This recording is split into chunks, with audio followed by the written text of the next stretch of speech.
right, welcome back to Jeff Koinange Live. We're having a robust, sober conversation with two really amazing lawyers, brilliant minds, and yes, no shouting and yelling and screaming. It's all about the bare facts. Dr. Otiende Amolo, Member of Parliament Rarieda, and lawyer as well. Come all the way, Ganjo. Here to talk about the way forward. There's someone who just tweeted me, Zab is saying, can I get 100 retweets for Koinange Jeff to start addressing issues like joblessness, insecurity, corruption, etc.? And indeed, that's a good point to go. But let's come there after we've answered your first set of questions. Okay. You asked me a direct question, is Raila running in 2022? Right. And then you've also asked me about Miguna. Yes. So let me answer them in three parts. First of all, what Kamotho said, and Kamotho is my friend, and he says that it is important to define this pact and not raise expectations. So it's important to indicate what it's not about. I disagree, because that is an area that it's a landmine. If you go there, you won't come out. Let us define this thing for what it is. It is easier to talk about what this is about rather than what it's not about. Because if you go out there, then you go to all those other issues, including the very fundamental question, is Raila running? And once you get to that, then everyone else who wants to run then starts, getting issues. I think some of them you might inevitably get to. Kamotho says that we must let people know that this is not about Nusumkati or a coalition arrangement. And if it is to be, we must tell them well in advance. I don't know, and I don't think there's anyone who can say that right now. Because my understanding, the kind of issues that have been identified in that framework, and I've indicated there are many that have not been identified, they are very fundamental and long-term issues. If people are to work together towards achieving them, including the possibility, and I see it very clearly, of amending certain parts of the Constitution, especially the system of government, right, then the question will arise, in the meantime, then what? What is it that sustains this unity? So it is possible that the team that will work on it might say, in the meantime, let us have this transitional arrangement. So it is possible.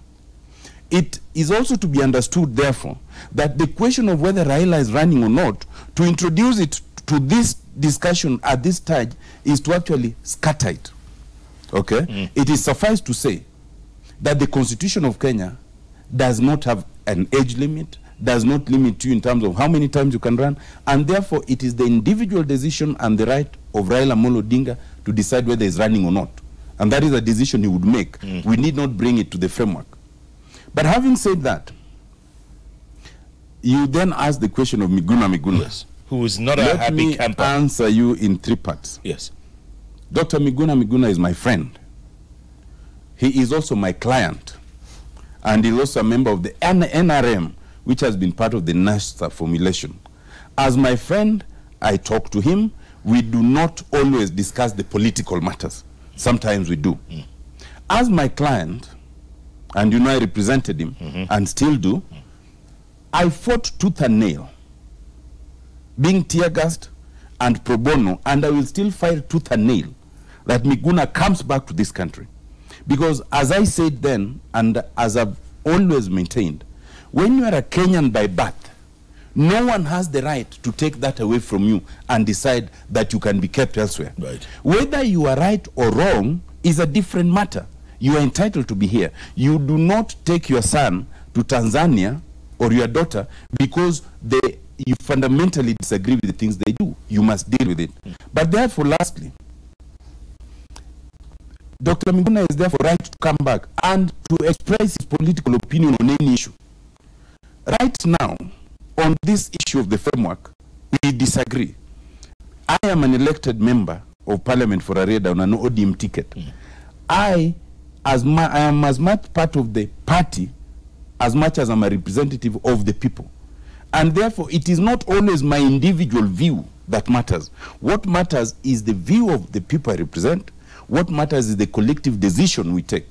And the collective decision we've taken right now is to support that framework. Yeah. If Miguna disagrees with it, he's also entitled to do that. But he feels let down. Not only does he disagree, he feels let down by Raila fundamentally. Well, I think that's where we started, Jeff. we started by saying that there are many people who will feel let down by this framework agreement. There are many people who will be skeptical about it, and rightly so. And so that is an expression of political opinion that need not detain us. Because even within, I mean, this is not a dictatorship, even within the parties. You will be sure that there are even perhaps a few people here and there who feel let down. But the question is not to insist that Miguna must be part of this decision, because you must remember that Miguna ran as an independent. And he's always made it very clear, and I respect that, he's not a member of ODM. His point of entry is that he agrees with the views of ODM and then the NASA coalition in terms of electoral injustice and some of the actions that were taken, including the actions of boycott, the actions of the NRM, and the action of the intended People's Assembly. So if at that point, the ODM has decided, which is what has decided, not to abandon those ideals, but to have what we'll call a cessation of hostilities, basically freeze them there and see how far we go with this, and he does not agree, that he's entitled to. Okay, Mother, with his outspokenness, could he scatter this new alliance? Could he? I don't know. I mean, from where I sit, I think Miguna is overrated. I think he's brash and he's good for the TV studios and he's good for drama. But in terms of substantive political authority, I think he bears very little. Now, I'm one of those who was disappointed that we could extradite a person born in Kenya. I think it was unfortunate, and I think he's entitled to be here and express his views. But I think those are going to be the views of like any other Kenyan, only that he may have a little more column than most people. But I'm not sure that it is going to affect fundamentally the direction which ODM and Raila Odinga and the team are going. I don't think, I wouldn't spend too much energy on Miguna. But I think the question you ask about the political alignments come 2022, is Honorable Raila going to run in 2022, is and the question I raised about saying what this agreement is not. The reality is that the citizen may assume that this arrangement is about resolving also fundamental issues, about the issues that were raised there, about security, about jobs. You know, those issues are what is important. I mean, the citizen is not concerned about leadership for leadership's sake. He's concerned about leadership so that he can resolve those issues. But I can guarantee you that for the people who are sitting in political office and who have been in political office, the most important questions they're asking are actually those ones. Those are the ones they want resolved. And unfortunately, if they are not resolved for them in the beginning, they are the ones that are going to carry their constituents and tell them we were let down with this. And yet, in the beginning, I can bet that by the time Honorable Raila Odinga and His Excellency the President sat in Harambee House and went to shake hands outside Harambee House, I am sure they have had conversations about the extent of the arrangement they are working on, because they also don't want to let each other down. So what I am saying is that because politicians can toxify the environment if the expectations are not met, it is important that it is understood by those who hold political power across the political divide what this is not. What it is important, and in fact for Kenyans, what it is what really matters, because they want to know, is it going to resolve our fundamental problems? But for the politicians, how it resolves their political issues is important. How it resolves whether Honorable Raila Odinga is going to be on the ticket is important for those politicians. And unfortunately, Kenya's political fortunes, we have come to believe that our fortunes are tied with those of politicians. So if they tell us that they have been disappointed, we will believe we have all been disappointed. So that's why I'm saying it's important we resolve that question. And I'll tell you why. Let me say, there are two possible permutations we have here. I don't know that the only arrangement we can have, even in terms of constitutional change, is about expansion of government. I think one of the issues we should be asking, do we want to expand government and have a government that has no viable and strong opposition? Right. What should be the profile and whatever of that opposition? What should it look like? Should it be the structure we have now where I think it's John Bandy, who's an MP, is the leader of the opposition? Or should we actually have the real leaders? If you talk about the losing candidate, should be the one who should be leading this coalition and have the profile of of as high as it can get, so that he also commands the attention and respect and influence and impact on governance that an opposition leader should have. Right. Those are the conversations we should resolve at a political level. Because if we don't resolve them, these people will keep poisoning the environment in us there. And I think it's important we tick off those boxes. And then we can move on to the fundamental questions about transformation of Kenya. Yeah. But Jeff, the question, the tweet you read. Yes. I didn't respond to it. I think it's fair to respond to it. Go on. The person tweeting is saying, when are we going to talk about issues like security, like joblessness, and corruption? Correct. The interesting thing is that those issues, they are both issues of the moment, but they are also fundamental issues, depending on where you are. I can tell you that the framework agreement, as it is, covers each of them. It mentions the question of security, and therefore it is considered. It mentions the question of corruption directly. For me, I call it service delivery. It mentions the question of joblessness, but from a perspective of inclusivity. Now, the interesting thing with any of those issues is that they are issues of the moment. Right now, in terms of the divisions we've had, if you raise any one issue and say security, then they'll tell you the Jubilee government has failed to provide security. But there's a more fundamental question of insecurity that has many root causes, including exclusion, including not feeling part of the country. Including poverty. Including poverty. Right. If you take the question of joblessness, they will tell you the government is excluding most of the other communities. But joblessness affects even those from within those communities. So that's a very fundamental issue. If you talk of corruption, corruption has affected and eats into the soul of this country, despite everything. But then there's grand corruption that most others don't have access to. You need to have some sort of access to state power to be able to practice grand corruption. And therefore, the perception of corruption is associated with those occupying state power. So the simple answer to that question is that all those issues are included. But the more fundamental answer is that they are included for very deep reasons more than the temporary reasons.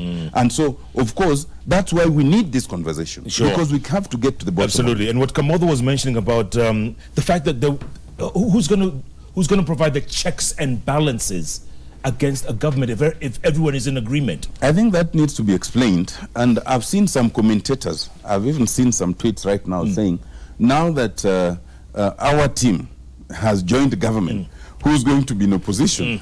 And unfortunately, even some members of parliament, I think, were speaking to that. I think we should be very clear. The framework agreement, and that's why I keep saying let's focus on what it's about, does not go into the question of the formations in parliament. The political and constitutional arrangement we have right now at the legislative level recognizes only two things. It does not recognize government and opposition. It recognizes majority and minority. In fact, in theory, with our constitutional dispensation right now, you can have a president who is from the minority in parliament. Okay? So the space we occupy as the minority in parliament will continue. It is unaffected by all this. And therefore, we will continue playing our role. The question is, do we have to play our role in a very divisive and fundamentally confrontational manner in which it has been moving lately, or you can still play that role in a civil and decent manner if there's some level of understanding? Okay? Yeah. You see? So that should not be the confusion. For me, this arrangement is a framework. It unaffects the status quo of most other things. And so if it works, it will affect them fundamentally. But it need not adjust them temporarily. So that question does not arise. I am a member of the minority, and I will sit in the minority, and I will keep playing my role in the minority. And that is different from the But you heard what Jordan Badi said today. Yes. He said we should all support the 4 pillars. And you see, now that's part of the misunderstanding, is that opposing government fundamentally. And I don't think that is what one is looking for. I don't think the role of opposition parties is to fight government. It is to disagree with government on matters of principle, on matters of platform, on matters of when government even abuses power. That is the role of the opposition. I think my worry about the current arrangement as is now is that it is possible because either because of lack of profile or you know, diluted profile of the leaders of minority, that it is possible to ignore them. And the problem is that the way we have understood governing is that parliament, you have a party in government, you know, and part of it is actually the coincidence of the fact that the presidents who've been elected since our constitution have also had majorities in parliament. That is just a constitutional coincidence. It could have gone the other way. But what it has then led to be, if people believe, is that in parliament the government exists, the ruling party exists, the majority exists to support government, and the minority to oppose it. Now, unfortunately, the profile of the minority in government, in terms of being able to hold government to account, has actually been diminished. And I think part of that is that the political leadership of the minority has no authority, has no formal authority. And I think that's a question we need to converse about. How do we ensure that a very powerful government with a huge majority in parliament can be checked effectively? What are the structures? What is it that we need to do to ensure? And I'm not sure that it can be done in the current arrangement. It hasn't worked for the last 5 years. And remember that even then the minority had actually a higher number of members. Now they have even fewer members. It is going to be easier and easier to overrun them and ignore them. But I think if they had their political leadership, the political profile, to be able to not just talk about the vote in the House, but also to be able to do the mobilization that they have the capacity to do, I think the government would be a little more careful in terms of you know, certain excesses. So I think there's a place to have that conversation, and that for me should be part of the conversation we're having now. Even as we ask the question, how does this framework that we are investing in, how does it resolve the problems of the Wanjiko and the Atieno's? Absolutely. Yeah. Gentlemen, I want to go to tweets. Monica, can we go to the tweets and then come back and I'll ask you the question, the future. Will this heal us now? Will this finally heal us? In the meantime, Monica, what do we have? Tweets coming in very thick and very fast. Hassan Malik Mohammed, you say, time has come for Kenya to move from bitterness to betterment. I hope that President Uhuru Kenyatta and Raila Odinga will move the country in that positive direction. Okay. Ngaira Mandela, you say, Raila Odinga betrayed us. Personally, I believe he was the right person to fight tribalism, unemployment, and unequal distribution of resources. So how did he betray them? I don't know. I don't get it. Mugambi Rothschild, you say, the Uhuru-Raila unity should now protect sugarcane, maize, cotton farmers, and local manufacturers from importers of cheap products. Real Kenus, you say, the only way forward is give hope to the jobless and reducing taxation on the ordinary Monanchi, which no one talks about in parliament, campaign rallies, swearing-ins, or even bunge la Wananchis. Zephaniah Obaga, the unity handshake was prompted by the realization and admission of the supremacy of the Constitution. The power belongs to people who are led by the Constitution. Boniface Mwololo, you say, whether NASA is dead or not, the newfound intent to unite should be a springboard to implementing real reforms in police service, elections, fiscal policy management, not power dynamics. Okay, some text messages. Monene, you say, I think the most important issue that drove the handshake is the impending boundaries review and census to prepare the country for 2022. IEBC could not proceed under the post-election circumstances. Goodness, okay. Evangelist Francis Karanja from Nyahururu, you say, we thank God because of our leaders coming together. This is a good thing for the election. Good. Jeremy Kiyoko, it should not be ignored the fact that there was cracks between Raila and the other three principals prior to the Uhuru-Raila meeting. NASA grounds was not favorable for consultations. All right, a couple of Facebook posts we have, yeah. Okay, very good. Ronnie Moredi, you say, inclusivity should not be perceived as appointing political elites into political offices. Then think you have solved any problem facing society. Wow. Various opinions there, gentlemen. Various opinions.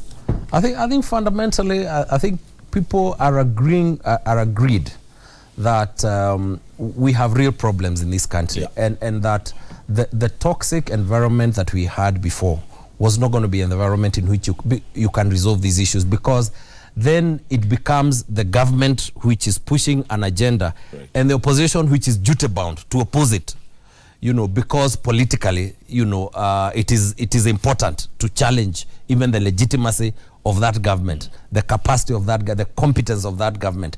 So that would not have helped. And so what one hopes is that this creates the impetus for us as a country to start looking at these problems together. The reality, however, is that if we also don't ask the questions of what this means politically, it is going to keep poisoning that way forward. I think that's I hear what my brother, and you know now the word brother has very new, it has found new meaning, you know. New catchphrase. Yes, but my brother was here there, Molo, you know. I think I hear him in terms of the fact that we can't just focus on the political questions. That's what somebody is saying there, that allocating offices that resolve the reality is that if you don't deal with it, it then makes it very difficult to move to the next level of resolving these fundamental questions. So I think it needs to be answered very early on, so that then we can move very quickly to resolving these age-old problems of unemployment, of insecurity, of joblessness as early as possible. Sure. Before I ask you that final question, which was about healing, and this is just going to heal us for the future, Mheshimiwa. Basically, succession politics. And, you know, it comes back to that. Succession politics for 22. Has this changed fundamentally?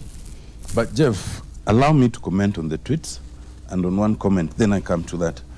I think what strikes me about most of the tweets is that they identify various problems that we have, but they are micro problems.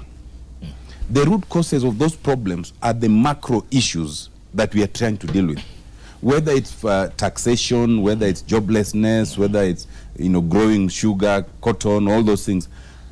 If we can address the macro problems, then this will be easy to handle. Secondly, and I think this is often said, the question of the new boundaries and the IEBC. I think it's important for Kenyans to understand that the IEBC does not have the mandate to fix new constituency boundaries. Correct. That has to be an independent process, and certainly it's a process that would be helped by a situation of understanding. It's a process which, if we went to it fragmented, then would be disastrous. But lastly, I think that I agree with my brother.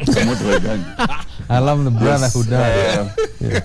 Soon we'll be all holding hands. It's like the phrase before the elections, that the law is clear, yes, and then it proceeds not to be clear. Right. I agree with him that there are very fundamental questions we have to ask in terms of the formulation of government and parliament. But they're not new questions. They're actually questions we've asked before. The only problem is that at different times, different players come to different conclusions depending on what they think advantages them or not. I think that those are questions that we can legitimately ask in the context of this framework. And if we ask and get it right, for example, most of us have usually preferred a parliamentary system. And some of the answers to the questions we were talking about, the answers would be very different. And it would also result in certain solutions within that framework. So for me, I think those are questions we can ask within that framework. It's not beyond it. Now, you then ask, what does this mean for the 2022 political or succession politics? Succession politics. Yes. My view is, and I've indicated it here, that if we embark on this journey meaningfully, honestly, and purposefully, it can result in very many fundamental things. It can result in transitional reformulation, even of the institutions that we have, even before that next election. It can result in a fundamental readjustment of the system of government, so that the 2022 question might cease being the question of who will run for president. For example, if we adopt a meaningful parliamentary system, then you will end up in a situation where the elected members determine who becomes prime minister, even if you give them the term president or prime minister. And it also means that being in that position will not give you security, because they can remove you Zuma style anytime or Thabo Mbeki style. Yep. And that alone would also therefore determine who wants to run for what, because first, even to be eligible, you will need to be in parliament. So there will be no question of running independent. There will be a question of trying to be there, trying to make sure that you are in a majority. So for me, the debate of what does it mean for 2022 jumps the gun. That's why I keep saying this. Because it assumes first that we will not change the system that we have. Between now and then. Between now and then. It assumes, secondly, that we will not have answered the fundamental questions. The reason why the question of who runs is important is because of the formations we have now. To run, you need certain major regional and ethnic blocks. If we were to dismantle that, then even the question of who's a candidate might be very difficult. Somebody who's an Ilchamus might be the one running for the presidency, and they might get it. So for me, in theory one, anybody is free to run for the presidency if it will still be the formulation. Two, it is true that the framework brings some unity among fundamentally opposed groupings that might therefore suggest that they could drift one way or the other. But for me, that's not the fundamental question, and it's not one that would detain me. Yeah. Would you run for president one day? Hopefully. I would love to. And he would probably get, I suspect Otiendo will get my vote. I do too. Yes. I do too. But I was going to say, I think that my own conviction is that whatever formation we have, even if we were to adjust our systems, the front runners are still going to be fundamentally the ones we are seeing now. There may be one or two people, because it takes a long time to build political capital to be able to find yourself at the top, even in a parliamentary system. Yeah. So I suspect that whatever formation you made, you still have to contend with the question of Raila Odinga, William Ruto. I suspect you still would. I doubt that you're going to have new people coming in the next 5 years and being the new kids on the block. And there are also fundamental questions about if you are to form a parliamentary system, you then need to ask the boundaries question. Because I think one of the reasons why people fear the parliamentary system is when they see a constituency with 200,000 people and one with 30,000 people, and they say, and they're going to have one vote to elect my chief executive. I don't want that. So those are issues that I think we need to have a conversation about in a sober environment. The advantage, by the way, that we have of this constitution, and the reason why it is probably the only one, it is the only document that Kenyans, it's probably the only thing that Kenyans own collectively. Everywhere you go in this country, you find people identify with the constitution, even if they interpret it to their benefit. It is because it was birthed in a time when everyone was in one room. And I think it is important that as we move on to, I am sure there are going to be some changes probably of our constitutional nature, that whatever things we do, we are doing when we are in one room, so that the end product is not a contested product which some people own and others, because you do not want to do that to a constitution. You can do that to other things, but if you have a constitution that parts of the country don't agree with, then that can be a recipe for disaster. So I think for me, what we are saying is that let us create the room that enables the temperatures to cool down and for us to be able to resolve those questions. But let's not assume that this is a solution to those problems. It is not. It is just a necessary beginning. Yeah. Okay, some concluding thoughts using those, that line. The future, is this a healing? Is this the beginning of healing going forward? I think it is a beginning. I think it is a necessary beginning. And remember that we've had these moments before. No one will doubt that the handshake between Honorable His Excellency Mwai Kibaki and Right Honorable Prime Minister in 2008 was a very important beginning of the process of fundamental healing. And that is what enabled us to pass a constitution that resolved some fundamental structural issues. So this next handshake, I think, is the beginning of us now resolving what I call the software issues.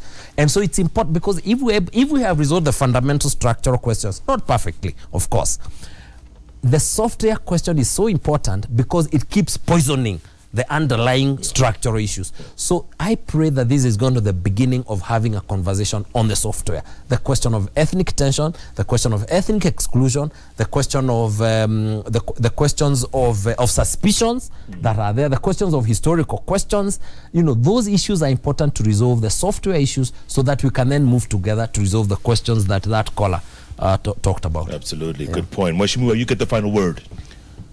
2 points to be made, and I agree entirely with Kamotho. As a mediator, we are trained that before you do a mediation, there must be an acceptance that there's a problem to be mediated. And the beginning of solving any problem, therefore, is the acknowledgement. The importance of that framework agreement is to acknowledge that we have a problem, which we have often denied. The second point, and I can't make this point enough, is that if any of the parties, and by here it's not just the two gentlemen, it is all of us institutionally, were to seek to have such a situation for certain political conveniences, not in good faith, and to the end that a section might feel betrayed, then we end up in a worse situation than we were before we started. We would end up with an irreparably damaged situation that it would be very, very, very difficult to ever repair. And that is why, for me, I have total faith in this, and I think we should all put all our energies in it, because we are fighting for the soul of this country. Yes. Absolutely. Gentlemen, thank you. Very robust conversation and very sober as well. Thank you so much for shedding light. Lots of great points that came out of it, and appreciate it. Let's do this again sometime. Thank you. Thank you, appreciate it. Come on, thank you. Dr. Chende Amolo, MP Rarieda. Thanks so much, gentlemen. Thank you. Appreciate that. Thanks so much for being a part of Jeff Koinange Live. You know, if it's Wednesday, it's all about those 3 letters on the keyboard that follow each other. JKL. And by the way, have you ever thought of leading global tech companies like Facebook, Google, Alibaba, Amazon?